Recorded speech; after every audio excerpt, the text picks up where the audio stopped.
Previously on The Challenge All-Stars.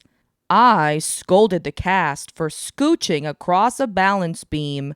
I forced a one-sided rivalry onto Nehemiah that's definitely not one-sided anymore. I appeared on television for the first time in 18 years. I skinny dipped, and I wore it best. Hello, other people. Thanks for tuning in to DVR's, the channel where TV rules all. And welcome to the Recap Corner! Now with Windsock. Today, I'll be talking about Season 2, Episode 2 of The Challenge All-Stars, which was sad. Don't get me wrong, I enjoyed the episode, and it wasn't without moments of lightheartedness, but it had a very heavy second half, which we'll talk more about later.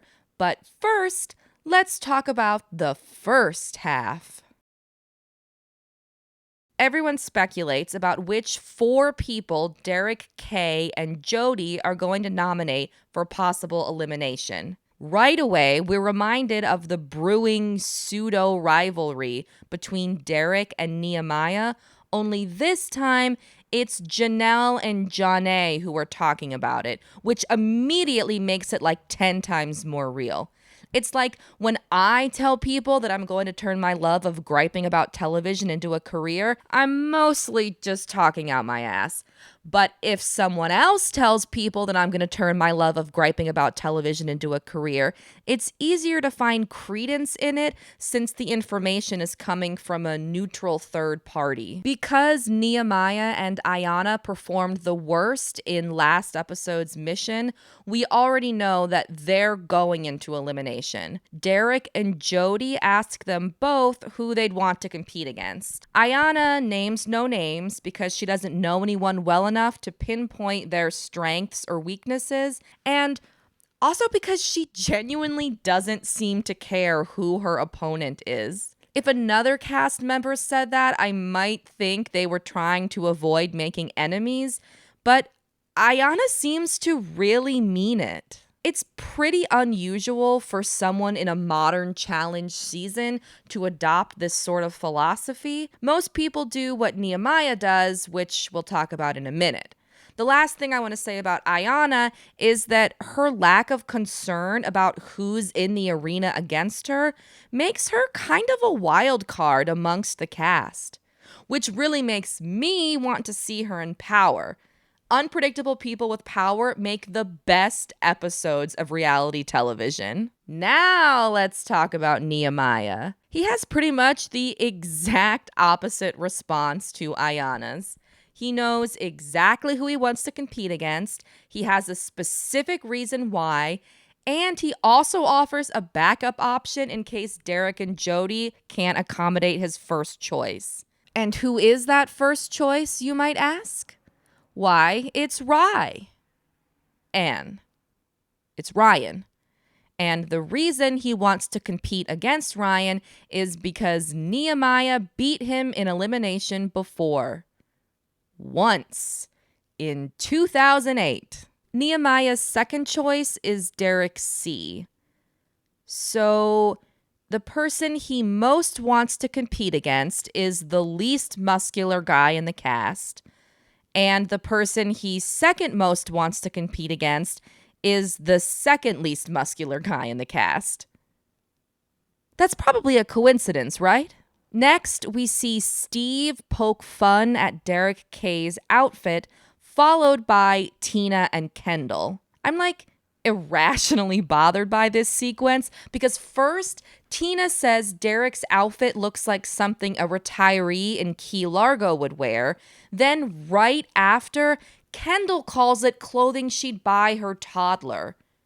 Those are wholly contradictory insults. Initially, I expected this to be a quick, funny transition scene in between major storyline introductions, but because Derrick is apparently quite sensitive about his outfit, Instead, it directly affects the events of the episode. Before we talk about what those events are, I'd like to take a closer look at Derrick's outfit.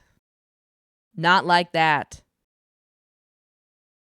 The more I thought about it, the more I felt like Steve wasn't poking fun at Derrick's outfit so much as he didn't understand it, specifically within the context of wearing it while nominating people who might be eliminated from the game. Something Steve seems to view as a serious event based on what he says to Derrick. That's what you're waiting, like, you're wearing that for the voting? Yeah. Huh?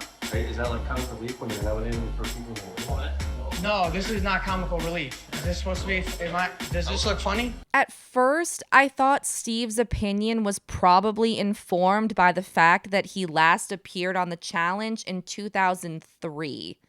Early 2000s reality TV is kind of like air travel in the 1950s. People wore suits on planes, people dressed like this at early season Big Brother evictions. But then I decided that doesn't really make sense since at that point the challenge had nothing to do with Big Brother or most conventions of broadcast reality television. Oh, what a time it was. Either way, I don't really mind Derrick's outfit. It's like PacSun meets a Room Essentials comforter. But it is definitely memorable. So memorable, in fact, that I realized he wore the same outfit in a different print during the season premiere. And the longer I looked at that screenshot, the more I felt like I'd seen the outfit before. So I took to the internet to slowly scroll through the first All-Stars season, looking for any glimpse of Derrick and or the outfit. What I found shook me to my core. The reason this outfit looked familiar to me isn't because Derrick wore it in the season premiere. It's because Darrell did. Here he is in the premiere episode wearing it while he does the limbo. My first thought is Under Armour... Is Reebok providing these outfits? Why do so many of the cast members have them? But then I remembered that this was a 90s themed party. So Darrell probably just borrowed the outfit from Derrick in order to better fit the theme. But then I'm like, how did Darrell and Derrick fit into the same clothes? Are Derrick's outfits magic like the Sisterhood's traveling pants? I looked online for any information I could find about the origin of these outfits. Is it one company that's making them? Is Derrick, perchance, an investor in said company? The answers may surprise you.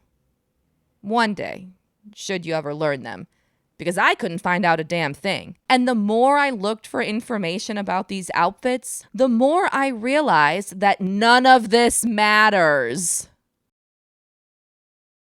Derrick and Jody discuss who they want to nominate, and because of the comment about his outfit, Derrick suggests that one of their picks be Steve. He tries to justify it by calling Steve the new guy, which I'm also irrationally bothered by. I get that Derrick means it, like Steve's been absent from the challenge verse for so long, he's basically new again. But the fact that Steve has been away from the show for so many years means that he was one of the earliest cast members. Even if he was only there for one season, he contributed to the series when it was still figuring out what it was going to be. Also, Steve's season was The Gauntlet, season 7, and Derrick's first season was Battle of the Sexes 2, season 9. So if you really want to get technical about it, which I do, Derrick is newer than Steve. And suppose I accept the premise that Steve is, in fact, the new guy. Targeting someone for being new is just more of the same old bullshit that's been baked into the challenge for decades. I get that it's obviously easier to nominate someone you don't know versus someone you've known for years, but it was boring watching new people be instantly targeted in 2010, and it's still boring now. I've thought a lot about how I'd hypothetically alter the show's format in order to make it easier for newer contestants to succeed.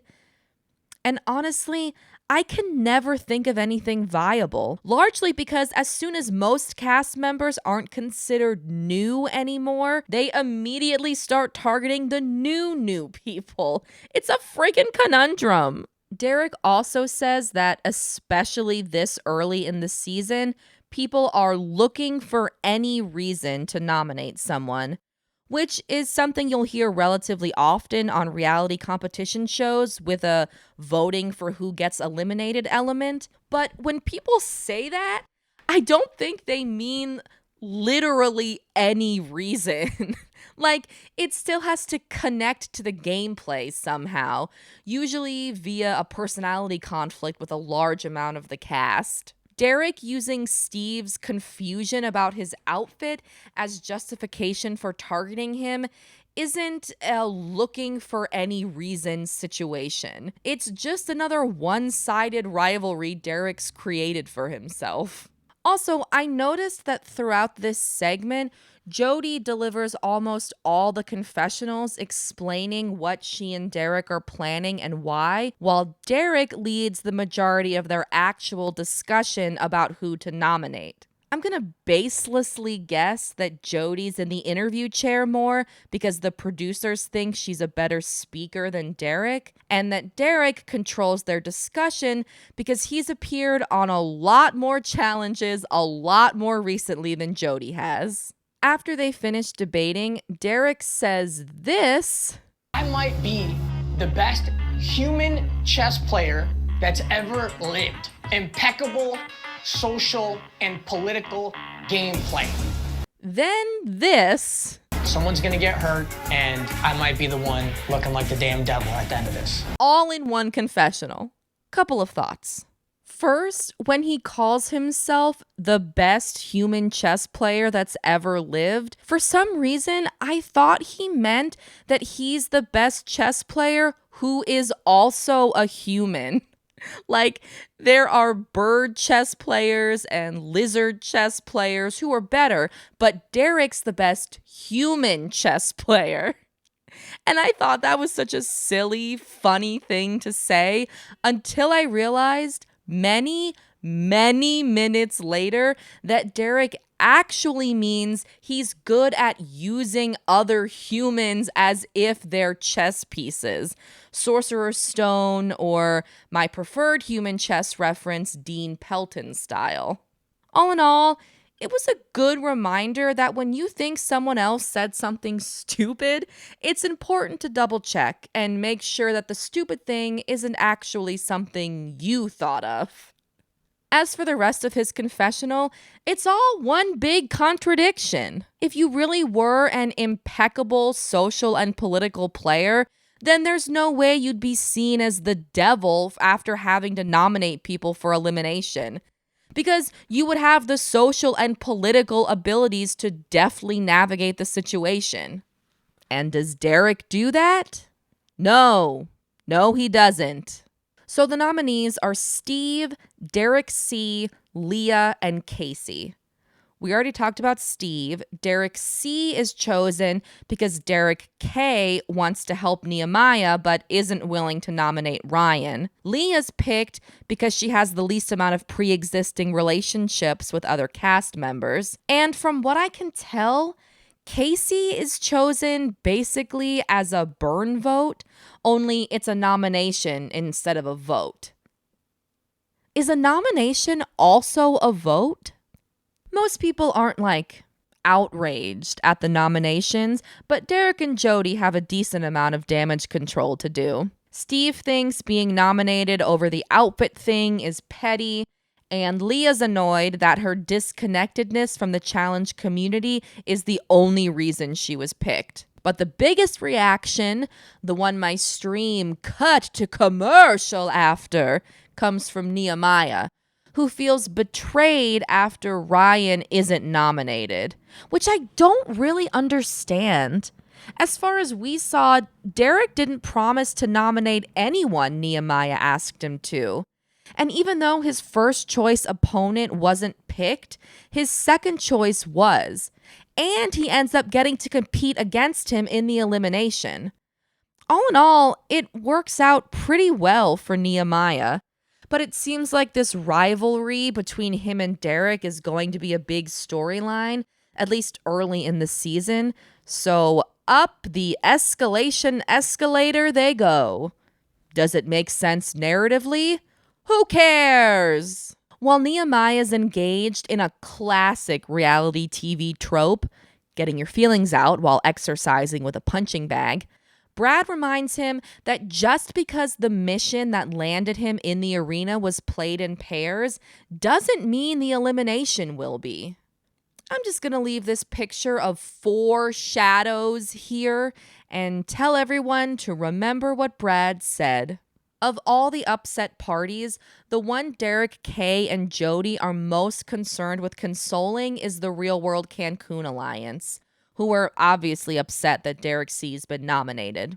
Fortunately, Derrick, Kay, and Jody assure them that the house is going to vote for Steve, so Derrick C doesn't need to worry. And because Derrick K is a human chess grandmaster with such keen social and political sensibilities, that's what's going to happen, right? Steve will be voted into elimination. Let's say Derrick. Nehemiah came to me, and Derrick, he said he wanted to go against you, and that's who I'm going to pick. I'm not voting for Steve. I have to vote for Derrick. My vote's for Derrick and Leah. Derrick and then Leah. Sorry, Derrick. Nehemiah, we're on the same season together. I want to respect his wishes. I'm voting for you. Derrick and Leah. I'm not voting Steve in. Sorry, Derrick. I'm very close with Nehemiah. Derrick, I've got to vote for you. I'm so sorry. So, how'd we get here? Pretty simply, actually. Nehemiah just walks up to a large group of people and says, "Hey, I want to compete against Derrick C. Please vote him into elimination." While I don't necessarily like the fact that the easiest way to guarantee an elimination win is usually to face off against the smallest person possible, I also think that the beat the best to be the best approach is silly. Especially when it directly makes your own path to victory harder, which it often does. So I can't hold it against Nehemiah that in a game about self-preservation worth $500,000, he wants to compete against someone he thinks will be easy to beat. Also, in his explanation for why he wants to be in elimination against Derrick C instead of a tougher competitor, Nehemiah says this. My future kids cannot eat legacy. That's a great line. Soon after, the cast gathers together to deliberate and vote on which 2 of the nominees will compete in the arena, a process that's being called the selection this season, which is like really dystopian, right? If I got selected for something called the selection, I'd assume I'm about to enter an only one person makes it out alive type scenario.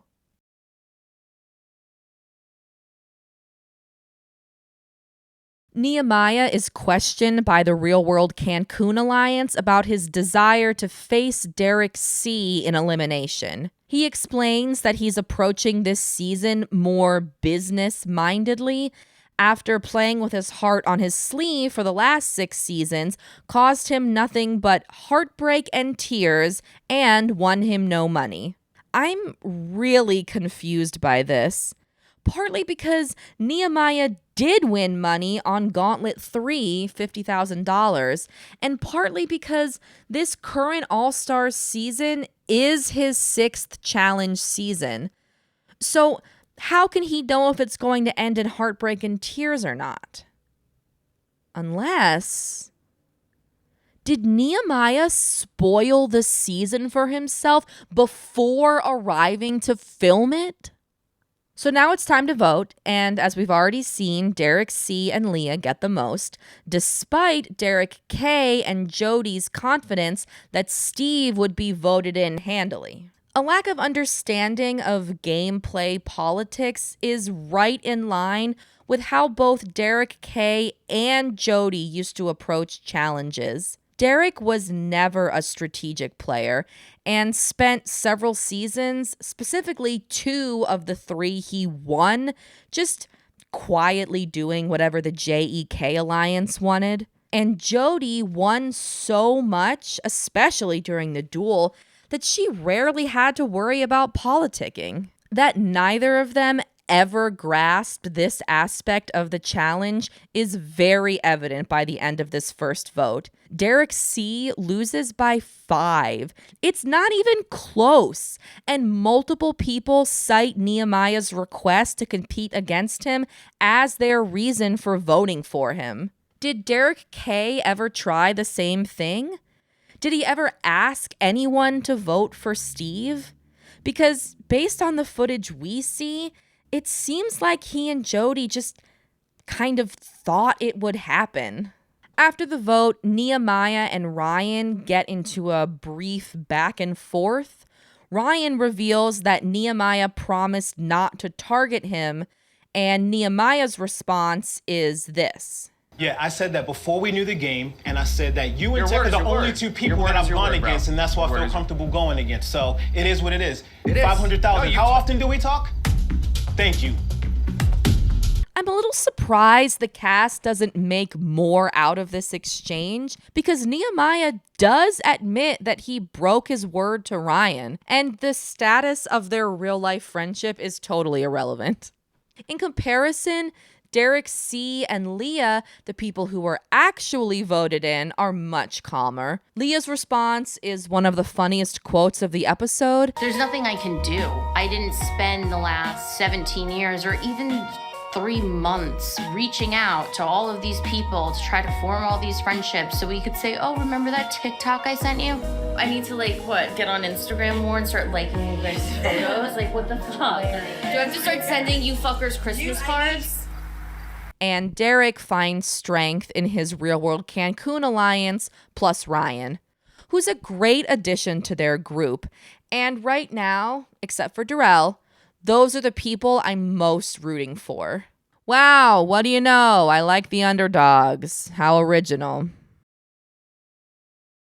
We see this intro sequence that's kind of unsettling. This ominous, swelling music is playing, and there's a staticky, glitchy effect over the footage, which reminds me of a bunch of different horror movies, but it turns out that it's just a build-up before revealing that it's prom night in the challenge house. Actually, now that I think about it, scary movies and fuzzy visuals is not a bad representation of my prom night. Everyone makes an entrance down a flight of stairs while the Zigga Zig Ah Spice Girls song plays, and it's cute. Everyone's dressed in theme, which immediately makes me nostalgic as costume parties were an old school challenge staple. Casey wears a unicorn horn, Darrell wears a wig, Tech wears another cool suit. This person doesn't wear any pants. Derrick C is dressed up as maybe a neat again, and Tyler's in character as his second cousin Tundra, which is a top-notch drag name. We see the cast dancing together, having fun, making jokes that are actually funny, which, at least for me, rarely happens on the main series anymore. There's also a sweet scene between Ayanna and Leah where they wish each other luck in the upcoming elimination and also discuss the bond they've developed as single moms. Ayanna tells Leah, if it's your last day, I want you to go out on top. And Leah says that if she has to compete in an elimination, she's glad to be doing it against someone with integrity like Ayanna. Based on the confessional counts at this point in the episode, I was already assuming that Leah would lose the elimination, But this particular interview where she basically says that she wouldn't mind losing to Ayanna really convinced me there was absolutely no chance in challenge hell that she was going to win.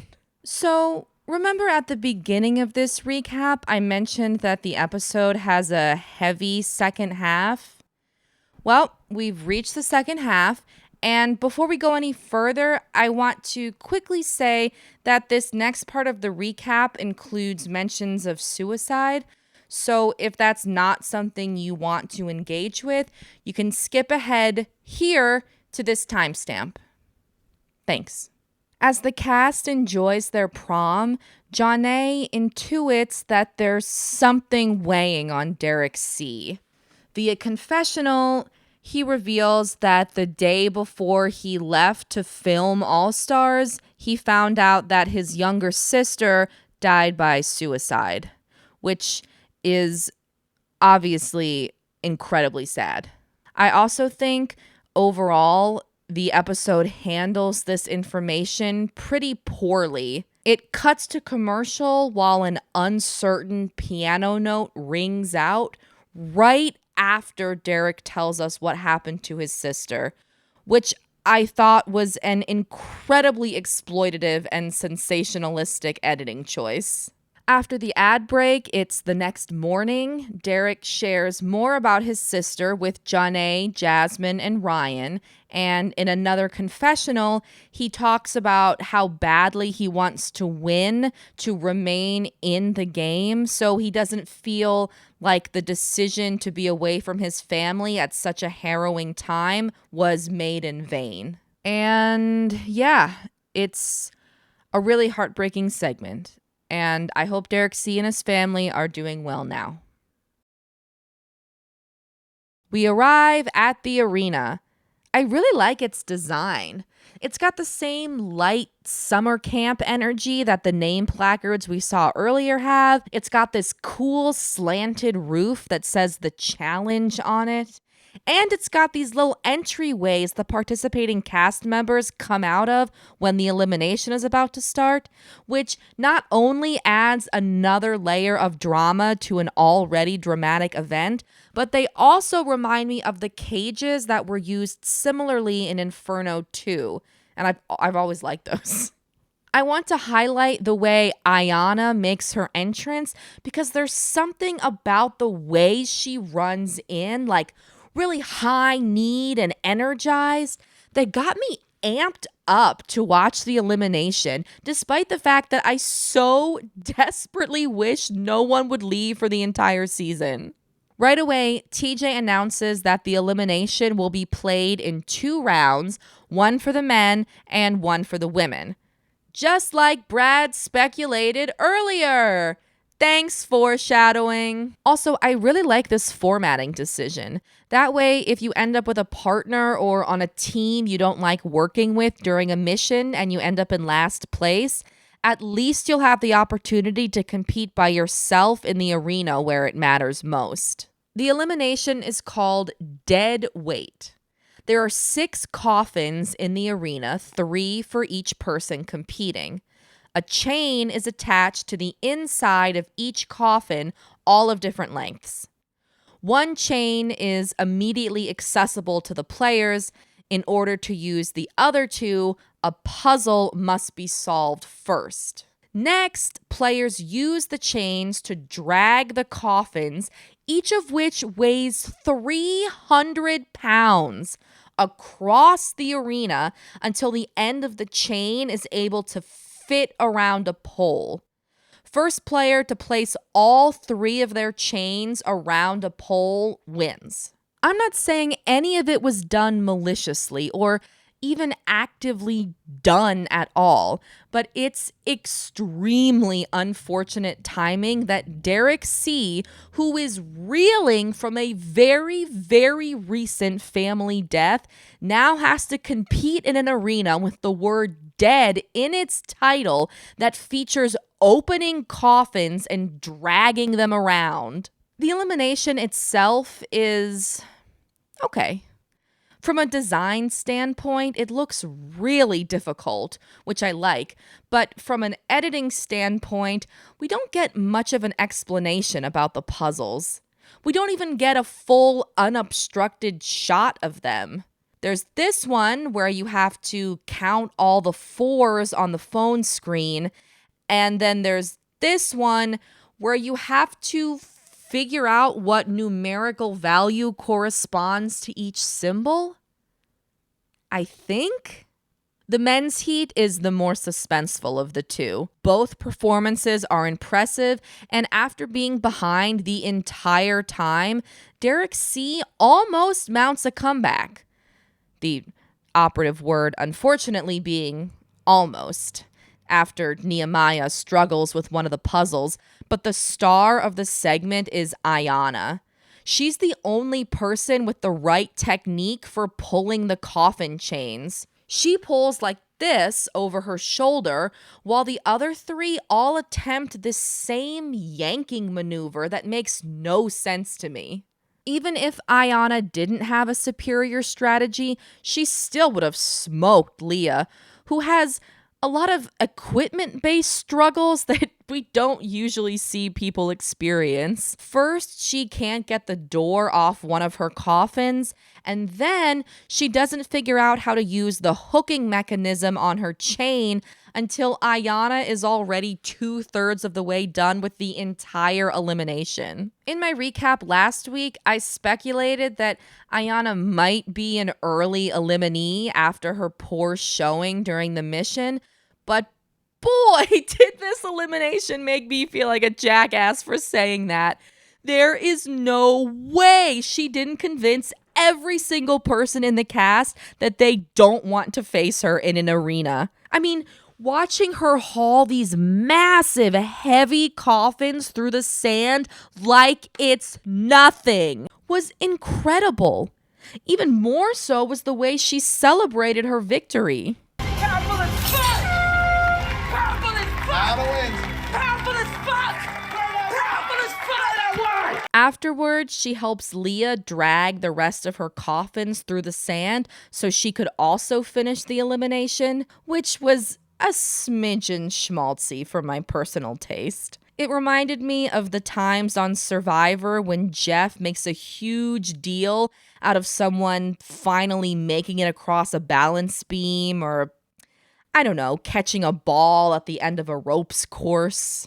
But I am a cynical little goblin, and considering how much of the cast is affected by the moment, and that the editors choose to play Wind Beneath My Wings while it happens, I'll just say it was inspiring and move on. So Derrick C and Leah, both voted into the arena by the house, are the first to go home. I was really torn about who to root for. Like I keep saying, this entire cast is golden and I don't want anyone to leave. Nehemiah is an old favorite and he holds an important place in challenge history, but given his story, it was pretty much impossible not to root for Derrick C, and I'd happily watch him on another season. He's been eliminated first or second on 3 of the 4 challenges he's done, so he's got a clear redemption arc waiting for him, and I hope that we get to see it one day. Even though I'm sad to see Derrick C leave, it is always exciting when a contestant with the same name as someone else goes home, and I'd like to offer a hearty congratulations to Derrick K on officially becoming the season's dominant Derrick. Way to go. As for the women's heat, it was much easier for me to pick someone to root for. Ayanna is a person I've wanted to see on another challenge for a long time. I didn't start watching the show until season 10, and Ayanna's last season was 9, so I just missed seeing her live, but I think she's one of the best cast members in series history. I thought Leah was a great casting choice too, and based on the little we saw of her in these first 2 All-Stars episodes, I think she would have added a funny, caustic energy to the season, but it did seem unlikely that she'd make it far. I'm also disappointed that we won't get to see more of her burgeoning friendship with Ayanna, but who knows, there's always All Stars 4. And that's it. We head to credits off a cliched confessional wherein MJ, who literally hasn't spoken since he said previously on the challenge at the top of the episode, tells us that now that people have been eliminated, the game is really starting. Even though last episode, the game also really started after the first mission. Oh yeah, and as a reward for winning the elimination, Nehemiah and Ayanna both get life shields, which they can use to keep either themselves or one of the nominees safe from the arena in exchange for their vote at the next selection. Last season, the use of a life shield is what caused Arissa to quit the game, which, while competitively disappointing, was great reality TV. So I'm excited to see what these bad boys will do this time around. But first, who's hungry? 'Cause I've got leftover thoughts. Let's start off with something trivial. I used to work as a closed captioner, which is a job I really enjoyed, except for the fact that I turned my wrists to glass from typing all the time. And so now I always pay attention to the captions when I'm watching something. Early in this episode, Darrell says, with winning, you have safety, but the caption reads, with women, you have safety. As far as mistakes and captions go, one that totally changes the meaning of what was said is about as funny as it gets. The only things better are outright gibberish and major errors. Like one time I was watching The Office and instead of Jan, the caption read Jen. It was a rush. The confessional distribution was a little lacking. And between this episode and the season premiere, some cast members like Latarian, Brad, Kendall, and Janelle are already falling into the background. Others, though, like Derrick, Kay, Janae, and Jasmine, are holding firm in the forefront, which could mean they're going to be central characters who make it far into the season and maybe even win, which I would love for Janae and Jasmine. Or it could mean that they'll be important to the season's first half before ultimately flaming out, which is what I'm currently expecting for Derrick after he took so much heat throughout this episode. It bugged me that after nominating people, Jody cried to Derrick C., one of the people she nominated, and his Real World Cancun alliance about how hard it is to nominate people. I don't think it was like a ploy for sympathy or anything on Jody's part, but you're one of the only people in the game who at this moment has power and is guaranteed more time to compete for $500,000. Don't cry to people, especially people you've just put in harm's way about what a difficult position you're in. A couple of lingering thoughts I have about the elimination. First, while watching it, Derrick K confessionals that he's rooting for Derrick C because of his rocky relationship with Nehemiah. But if he wants Nehemiah gone, then why did he send someone into elimination who Nehemiah explicitly said he thought he could beat? I know Derrick K thought Steve would be the house's vote and not Derrick C, but still, why take the risk? If your goal is to oust Nehemiah, then nominate 2 people you think will beat him. Don't half-heartedly do him a favor you secretly hope doesn't even work out. And secondly, the fact that so much of the cast appeared to be rooting for Derrick C during the elimination, yet he still lost the House vote, makes me wonder if Steve has a lot of allies we haven't heard about yet, or if Nehemiah has very few. Finally, here's a disorganized list of random things I liked throughout the episode. The moment right before Derrick K and Jody reveal who they've nominated for elimination, Jody says, ready to be hated by some people, to which Derrick responds, yeah, and immediately there's a shot of Nehemiah. Clever editing. There was a staggering amount of unrelated elephant talk throughout the episode. Nehemiah talks about them twice, once here. This is a good smelling man. I'll tell you that. You know what I mean? This is the stuff that they use to mate elephants. And again here while describing the elimination. It's literally like pulling a baby elephant who is resisting.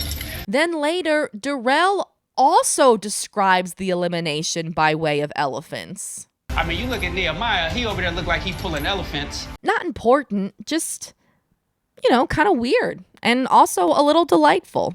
If there's one thing the challenge likes, it's an earworm.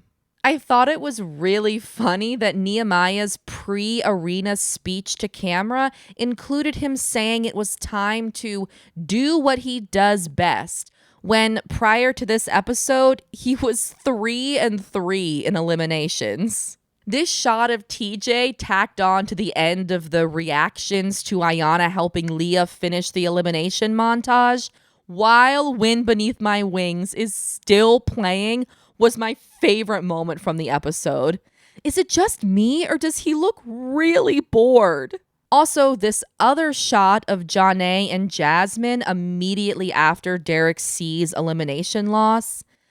I wouldn't say I liked it, but it definitely affected me. So I wanted to highlight it. And there you have it. All my thoughts about the second episode of the second season of the Challenge All-Stars that I could figure out how to convey coherently. Want more long-winded challenge recaps? Then come back next Wednesday. Thanks for watching. Bye. This hat has no elastic, no way to adjust it in the back. Like, what? Why? Who does that? Who is Under Armour trying to exclude by making this hat non-adjustable? Is it me? Because if it's me, then it's working.